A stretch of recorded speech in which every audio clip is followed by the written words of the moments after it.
ত্রয়োদশ জাতীয় সংসদ নির্বাচনকে ঘিরে সীমিত করা হবে মোবাইল ব্যাংকিংয়ের লেনদেন। ৮ থেকে ১৩ ফেব্রুয়ারি পর্যন্ত এ সেবা সীমিত করা হবে।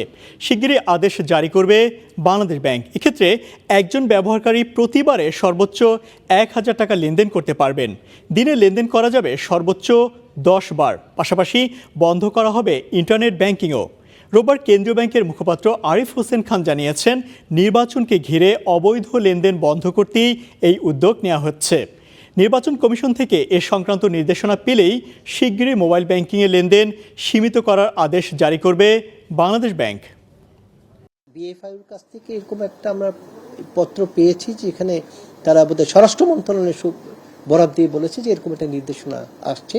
আমরা অপেক্ষা করছি নির্বাচন কমিশন থেকে নির্দেশনার জন্য।